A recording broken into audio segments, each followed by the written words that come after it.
இந்த fat loss சீரீஸ்ல இந்த மாதிரி இருக்க என் பாடியை மறுபடியும் ஃபேட்டை குறைச்சு இந்த லெவலுக்கு கொண்டு வரது தான் என்னோட கோல். அப்புறம் உங்களுக்கும் ஃபேட்டை குறைச்சு ஃபிட் ஆகணும்னா மறக்காம ஃபாலோ பண்ணிக்கோங்க. ஸோ அஸ்ஸலாமு அலைக்கும் மக்களே, ரமதான் ஃபேட் லாஸ் சீரீஸ்ல இன்னைக்கு டே 14. காலையில சேருக்கு 4 ஹோல் எக்ஸும் கூடவே 200 கிராம்ஸ் ரைஸ் எடுத்துக்கிட்டேன். அப்புறம் ஜாயின்ஸ்ல கடக்கு முடக்குன்னு சவுண்ட் வர ஆரம்பிச்சிருச்சு. அதனால கூடவே கொஞ்சம் சப்ளிமெண்ட்ஸ் எடுத்துட்டு ஃபஜர் தொழுவ போயிட்டேன்.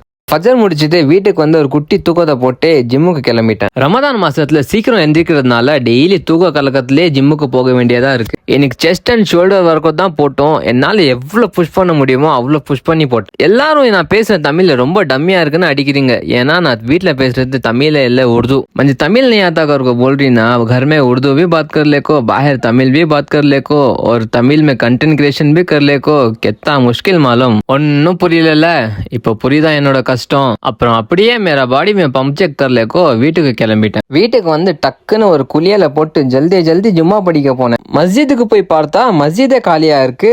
அப்புறம் ஒருத்தர்கிட்ட போய் ஜும்மா படிக்க யாரும் வரலையான்னு கேட்டா, கியா பாத்து ஜுமேராத் காக்கோ ஜும்மா படிக்க யாரும் வரலன்னு கேக்குறேன்னு சொன்னாங்க. ஒரே அசிங்கமா போய் ஜுஹார் படிச்சுட்டு அப்படியே இஃப்தாருக்கு சிக்கன் வாங்கிட்டு வந்துட்டேன். அப்புறம் என்ன ஆஸ்ல என்ன டிஃபன் பக்கல்லேக்கோ மஸ்ஜித்க்கு சொல்லேங்க. நோம்பு கஞ்சி வாங்குறதை விட அதை வாங்கி சிந்தாம செதறாம வீட்டுக்கு கொண்டு வர்றது தான் பெரிய டாஸ்க். அப்புறம் இஃப்தார்ல ஜரா கோஷ் பி ஃப்ரூட் சாப்பிட்டுட்டு வாக்கிங் பண்ண கிளம்பிட்டேன். இன்னைக்கு வாக்கிங்க்கு தனியா தான் போயிருந்தேன். அதனால லைஃப் மே கேட்ச் கர்னே வாலா ஹூம் கர்கோ சூச்லேக்கோ பண்ணி முடிச்சு இஷா தராவி படிக்க போயிட்டேன். காலையில இருந்து ரெஸ்டே இல்லாதனால தராவிக்கு பீச் மே கொஞ்சம் ரெஸ்ட் எடுத்துப்பேன். அப்புறம் கருக்கு வந்து கிரியேட்டின் குடிச்சிட்டு தூங்கிட்டேன்.